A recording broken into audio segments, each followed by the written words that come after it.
Hey guys, what's going on? I am Adam Carswell. We'll say today of the Next Level Mastermind, and coincidentally, I'm joined today by some fellow Next Levelers. We hope to have a few others join us here today on this live presentation. This is being recorded, and this is going to be recycled.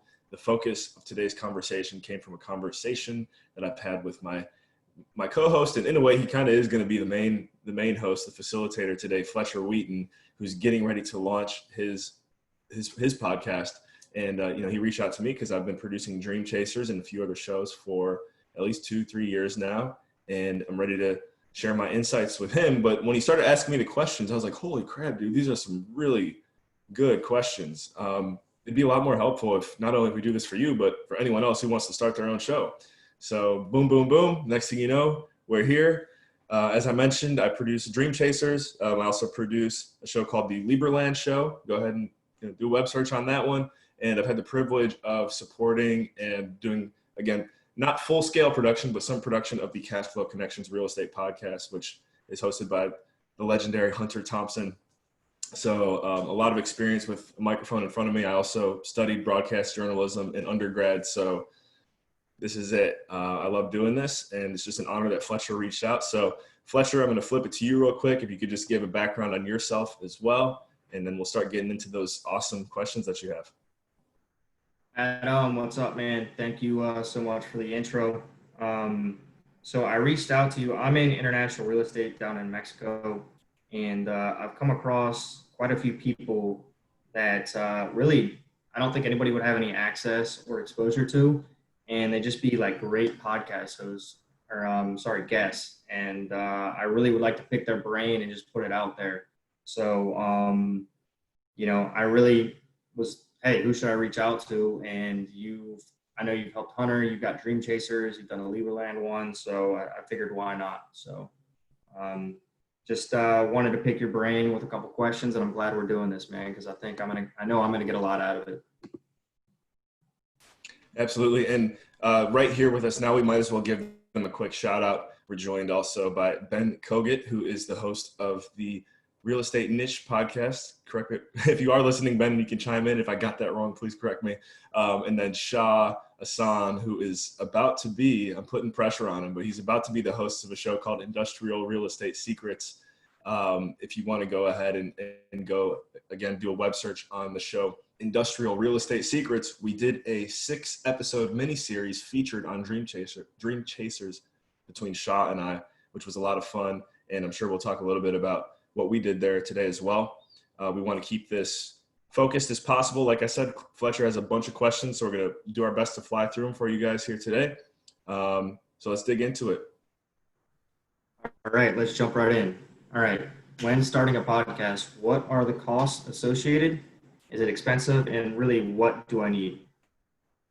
When starting a podcast, I think thankfully, one of the best answers you can say to anyone to launch a full-scale podcast right now, 2020, and I think it'll continue to be this way, honestly, is it's free. You really do not need anything besides sweat equity. If you want to get from 0 to 100, I'd say, like almost with anything, a little bit of capital investment is going to help you make the show sound more professional or, get a reach or an audience faster. What I would say, though, up front is, do you have to spend any money? No. What you can spend some startup costs on are definitely a microphone.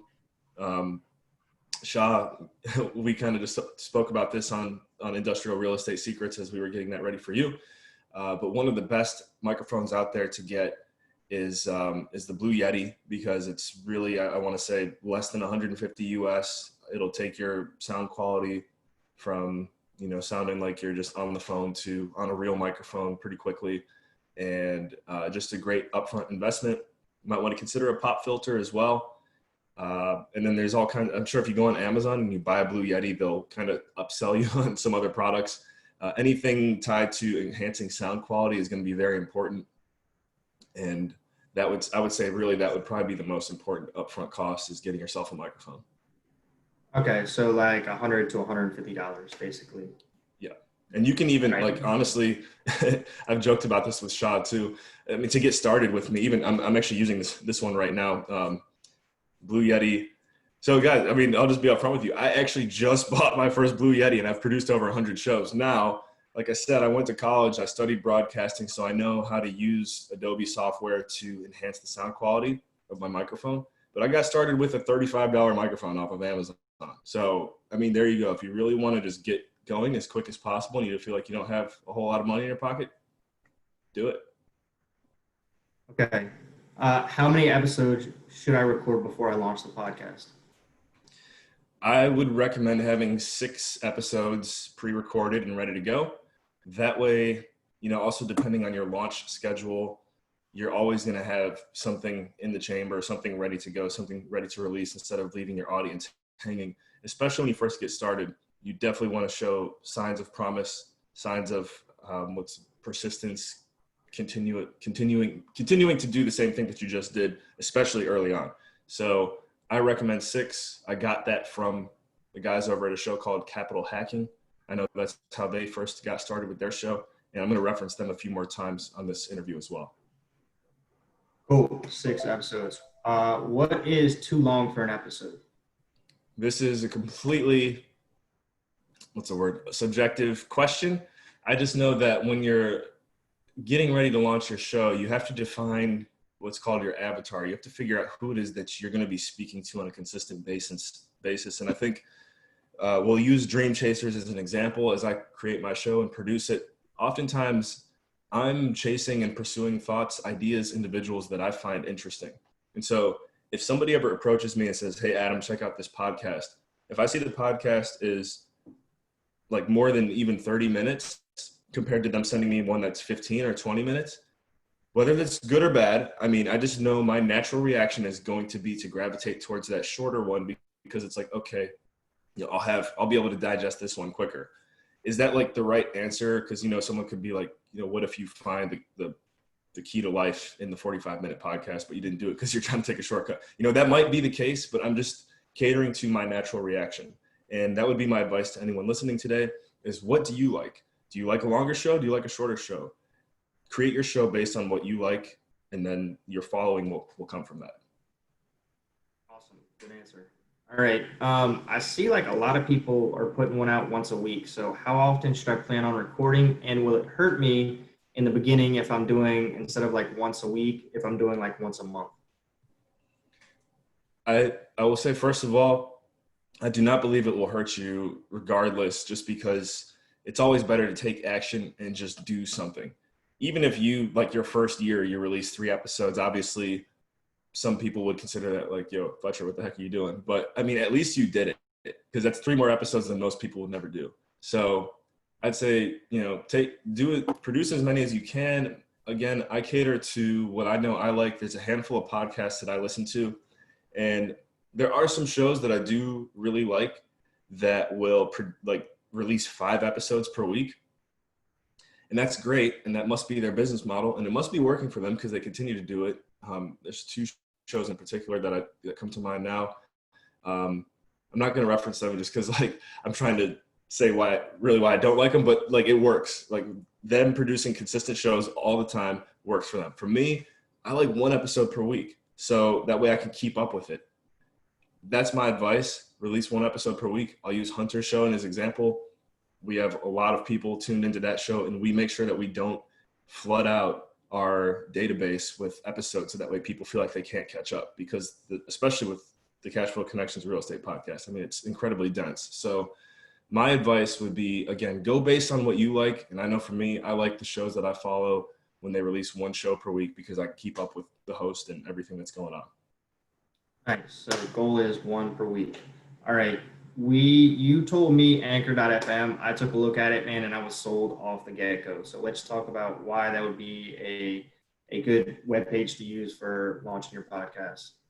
Yeah, I'm a huge fan of Anchor. And if Gresham Harkless, the host of the I Am CEO podcast, ever hears this interview, I have to give him credit because he showed me Anchor like 2 months. This is probably at least a year and a half ago, if not more. But it was a couple months before Spotify acquired Anchor, which Spotify in general with podcasting is just another company to keep an eye on. And if anyone here listening today doesn't know, Joe Rogan just inked like $100 million deal with Spotify. And I'm sure many other podcasts are going to follow whatever Joe Rogan's doing with them now. So anyways, Anchor is owned by Spotify, and Anchor is a platform that you can upload your podcast to for free and have your voice be heard on 11 different platforms almost instantly, especially including Apple Podcasts and Spotify. And then I'd say third, Stitcher. Those tend to be the three biggest listening platforms that are out there. The industry standard, I think, used to be Libsyn. And from the podcasters that I know that started podcasting before 2018, a lot of them are Libsyn guys. And my take, I feel like they're just kind of stuck on it because that's what they grew up on.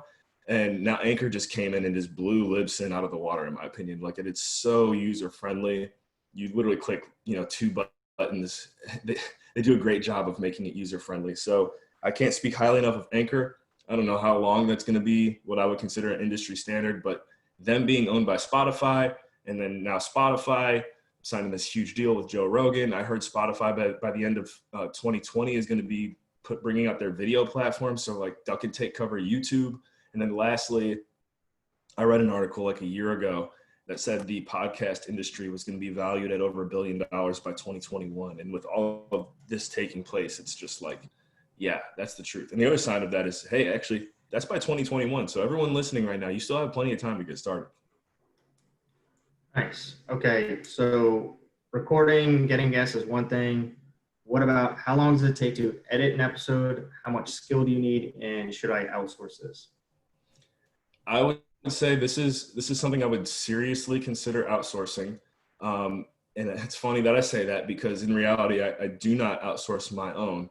I've done a little bit of episode editing outsourcing in the past, but again, based on the level of quality of production that I like, and because I went to school for it, it's something that I've been able to kind of take on and handle myself. If you don't have a background in editing audio, you could probably, invest some time and teach yourself through YouTube or use GarageBand. I know getting started, if you're bootstrapping, it's kind of like you don't have a choice.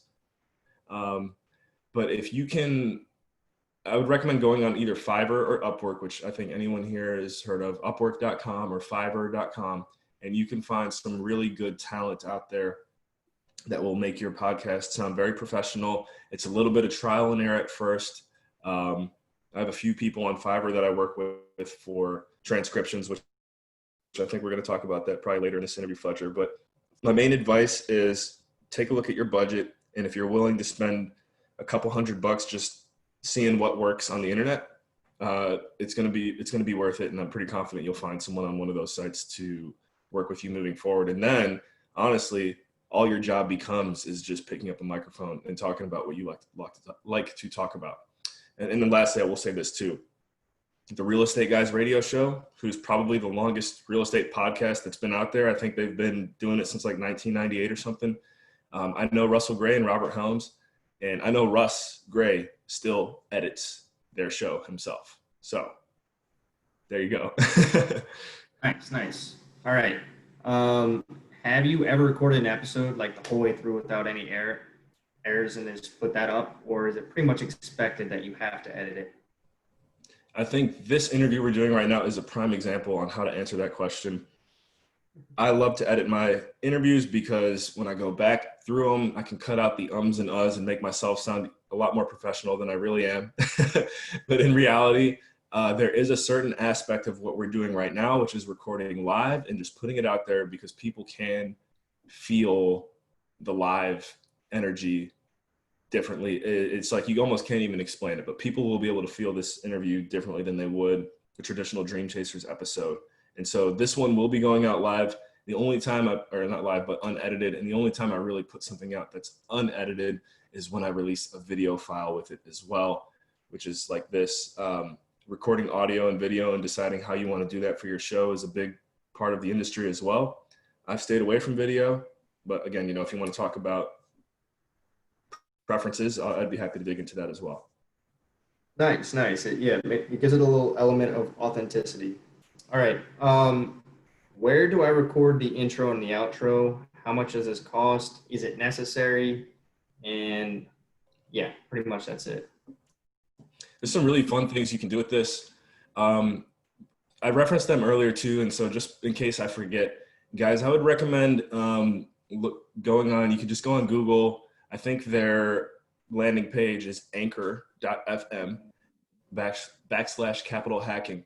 Um, Josh McCallan and Eric Cabral of that show did a better job than anyone else I know, especially in the real estate industry, of getting their show set, getting the framework ready to go, and then just like pressing play and taking off. And you can tell that when they first got started, they knew how they wanted their intro to be. They knew how they wanted their outro to be. And it wasn't because they were, well, I could be wrong, but I don't think it was because they were just sitting there one day like, what should we do? They were like, okay, they were looking at what everyone else was doing and they picked what's going to work best. If I could go back and do it again, well, I think I've fallen in love with what I've created, but I think it wouldn't hurt to go on Fiverr or Upwork, and for like probably anywhere from $5 to $20, you could pay someone to do an intro for your show with like a real radio voice or with some cool sound effects in the background or something like that. It just takes a little bit of research, a little bit of, I've spent 5-10 random dollars on those websites before. Sometimes you get something really cool, and then sometimes you're like, all right, I'm not going to pay that person again. So a lot of trial and error to get started. Make sure you just set aside like an hour and go for it. Nice. That's definitely less expensive than I thought it was going to be. Fiverr. Cool. All right. Name 2 mistakes, 2 or 3 that you've learned from Dream Chasers. I think, and it's funny because we talked about this before the call. I was like, oh, don't worry, I'll have it off the top of my head.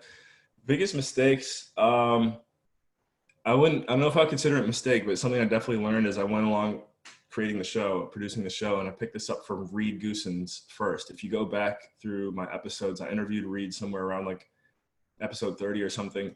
And I used to have a very stiff set of questions that I would stick to and ask every person I brought on the show as I went through it. And either after or before our call, Reed opened up to me and he told me how he used to do the same thing. And then he got to a point where he's like, you know what, I'm just going to make my show more of like, you're going out having a beer with your mate. This Australian accent. And I was like, oh, that's so cool. I didn't ever think of just making it more conversational. And so from there, Dream Chasers, we got to say first of all, hi to Seth Bradley, who just joined us, another Next Level Masterminder. But yeah, I think having a conversational focus with the interview was one of the biggest changes that I made that made the show a lot better. Another mistake, I do look back at the beginning, and Shaw, thank you for, it's funny, after 100 episodes, Shaw was the one who finally pushed me to just go ahead and buy a Blue Yeti. Really, guys, I mean, unless you're really, really bootstrapping, just spend the $150 or whatever it is and just get yourself a professional microphone right away, because something about sound quality just grabs people's attention. Nice. Good answers. All right. Name 2 or 3 perks of doing a podcast. I would probably say meeting other people and being able to interview them is a great one. But do you have anything you want to add? There's a famous quote that a lot of people are starting to say now, but I remember when someone, the first time I heard it was like a year and a half ago, and it was basically podcasting is the modern day business card. And that lines up with basically what you just said, Fletcher. You can have conversations with people that, basically that you would never be able to have conversations with, or that you've always looked up to. And, when you can tell Robert Kiyosaki, like, hey, I want to talk to you, but not just because I want to talk to you, because I want to share our conversation with 20,000 people or whatever, you're going to have that conversation, or at least the chances of you having it goes up way, way higher. And then that elevates your network and takes it to the next level, as we like to say.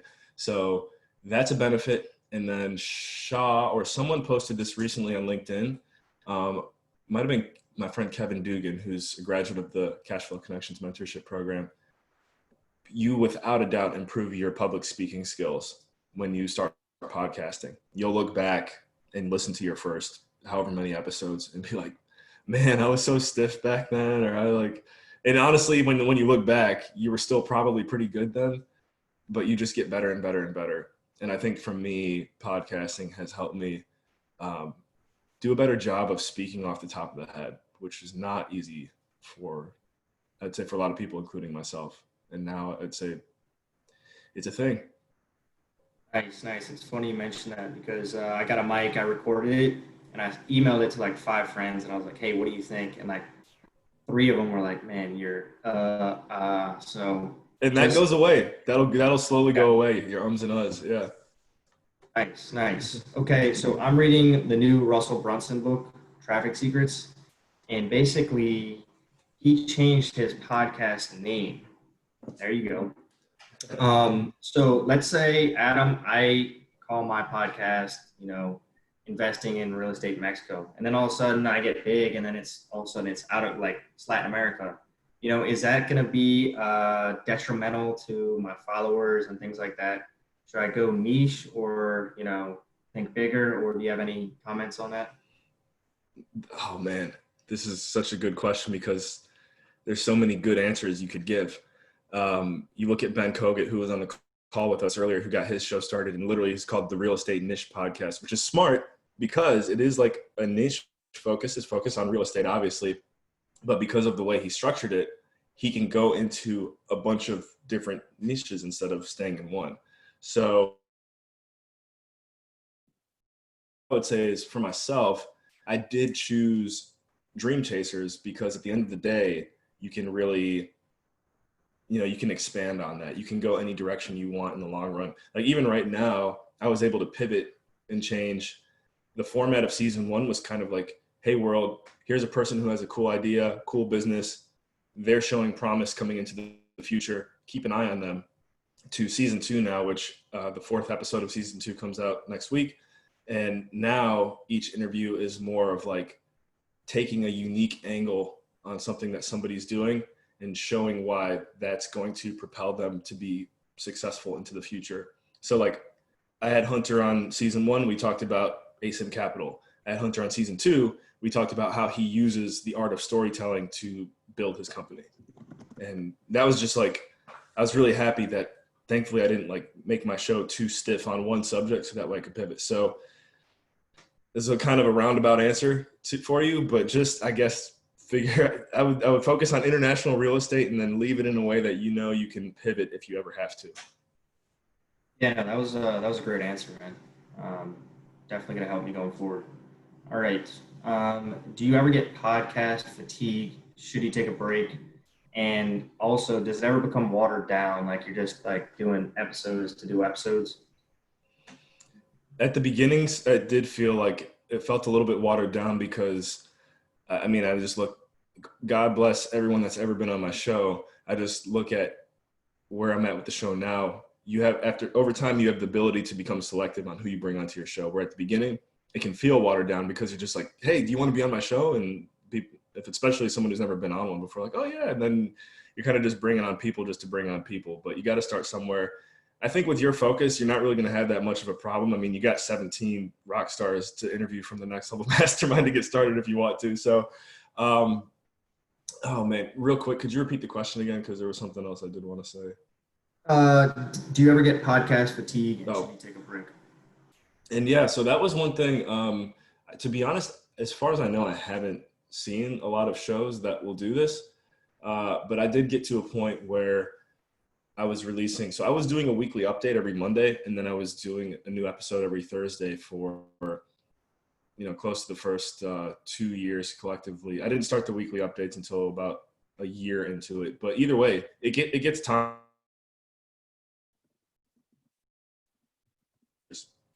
And that 2 months off was very valuable because that's when I had the time to relax and see what it was like to not be producing every week.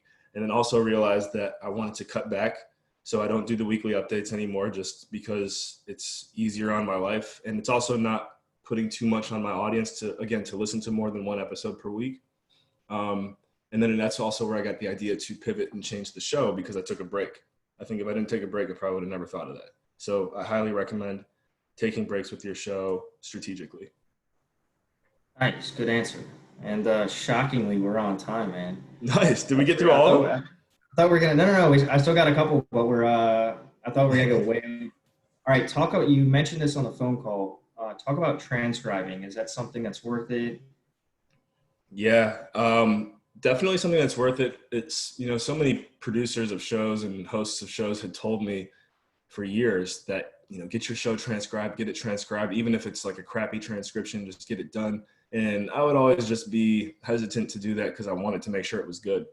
And recently as I've mentioned many times on this call, I've kind of fallen in love with Fiverr lately. And I think I like Fiverr because it's more where you're paying per job. I know on Upwork, it's more like by the hour. I just prefer to pay per job. And I found a secret weapon recently on Fiverr. Someone who, for basically $5, will give you a very professional transcription of your podcast. And so that's a big time secret that I'm just throwing out there. I know I told you before the call, Fletcher. Guys, if you want to know who that contact is, reach out to me directly and I'll connect you with them. But I mean, for $5 to get your show professionally transcribed, I don't think you can really beat that. And that helps, that also helps with SEO, search engine optimization. Having your shows transcribed helps a ton and huge benefit to growing your following. Nice. The thing that was unexpected from this, man, is like outside of the initial maybe $150, there's this intro and outro, and then transcribing is like super cheap. Also, I want to get on. So Ben Kogut, who's part of the Mastermind group, he's going to launch a podcast on the 15th. And basically, for anybody who's like in my position or just looking to start a podcast, it'll be scared to do it or think they're not going to do it or something like that. Ben said he recorded, I think it was like 6 to 10 episodes. And then he put it out on LinkedIn and said, hey, I'm starting a podcast. This is what it's going to be called and everything like that. And then he said 10 people reached out to him. Were like, hey, man, you want to be on my podcast? So he got like instant flow right out of the gates just by launching it, and telling everybody that he got momentum like that. That's really helpful. I mean, that's something I definitely didn't consider when I was getting started. So yeah, thank you for sharing that. Everyone listening, even if you don't have your pipeline ready, let people know that you've got a show coming soon. And if you have credibility, you could start making guest appearances before your show even goes live, which is huge, because then when you go on other shows, you can be like, hey, we're going live on this date. There you go. Boom. Marketing. Nice. And I got one more question. It's got to do with podcasting too. The reason I'm adding it is because this is what we discussed before the phone call, but my go-to is LinkedIn. And I realized I need to kind of branch out from there. Obviously, podcast would be one route, but I've been weighing this one for like 2 or 3 weeks. Like, do I do Facebook or Instagram? And what are your thoughts on that? Yep, we did talk about this, and I might take some heat for this one based on the current climate of where investors are residing. But I got to say, Fletcher, if you're really focused on growing your brand into the future, and from an international perspective, I really do believe you're going to have more success in the long run with Instagram. Facebook is doing great right now because it's got the private groups. It's got the podcast listener groups, and it's got a lot of things that you can replicate from LinkedIn. And so I think that's why so many investors are gravitating to Facebook right now. However, I don't know where this disconnect is, but we did joke about it before the call. I'm 29, you're 35. I used Hunter as an example because I know Hunter's 34, 35 as well. And I've just noticed his interaction, he gravitates more towards Facebook. So it's like somewhere between my age and your age, there's some kind of split there. And I don't know exactly where it is, but I want to guess and say it's at about age 30 or 31. Anyone from that down to like age 18 is consuming much more Instagram and TikTok than they are Facebook. And so if you're focused on the next generation and building around the next generation, I would put more energy into building your Instagram presence more so than your Facebook. And then also a prime example of someone who's doing a fantastic job of this is Mr. Grant Cardone. Just go ahead and follow him on Instagram and you'll be like, oh, wow. Okay. This makes sense. Thanks, man. Well, that's all the questions I had, Adam. We literally hit 30 minutes on the head, and that's what we wanted. Really, to sum it up, what I got out of this was a lot, and I can't wait to hear it again. But it's really not that expensive to launch your own podcast, even if you're going high end on microphones and pop filter, whatever. You have Anchor FM, which really lets you put it out on multiple platforms. Getting professional, like doing an intro and an outro, is super cheap. Transcribing helps you with SEO. And really, I mean, it just comes down to if you want to do it. It's a great networking tool. Like you said, I hadn't heard that this is like the new business card, but it makes a ton of sense. Getting your name out there, meeting new people. And really, I mean, this has helped me because right now I was still kind of like on the fence, and now I'm looking at it like, hey, this is kind of a no-brainer. I need to do this. And I'm just saying for everyone on this call right now too, you guys will see, and I'd say thankfully this happened to me a couple times recently when I went to some conferences. And I just remember I was like, dude, I always wanted this day to happen. You guys are going to end up going to a real estate conference here within the next couple of years, and someone's going to walk up to you and be like, are you Fletcher Wheaton? Are you the Shah Hassan from blah blah blah? And you'll be like, yeah. And a huge part of that is podcasting. Like, so you're in the right spot, guys. It's time to hit the gas pedal and get it. Nice. And really, the last thing too that I didn't say is, from what you told me, I think it is a good idea to at least in the beginning try to outsource the editing, just because I know that is not going to be my strength. But man, that's all I had, Adam. Do you want to add anything before we jump off, or does anybody else on this call want to add something? I think that really covers my end and my questions, and that helped out a ton. I think we did want to do our best to zone in and make sure we keep this short, sweet, and to the point. As you mentioned, I think we're a little over 30 minutes right now, which is cool. Guys, I would say if you want to get plugged into more of this content, you can definitely go to my show, Dream Chasers. As I mentioned, we're on any platform you can imagine out there. So just go ahead and do a search on Dream Chasers in your preferred platform. And then I would also say get plugged into the Next Level Mastermind. Follow us on LinkedIn. That's linkedin.com/company/next level -mastermind. That's going to be in the show notes. And that's really where a lot of the ideas came from today, is that mastermind. And we're really happy with the individuals we have in there. And again, looking forward to the future growth of that. Nice. Thank you, Adam. I think we're going to leave it at that. And thank you so much for taking the time.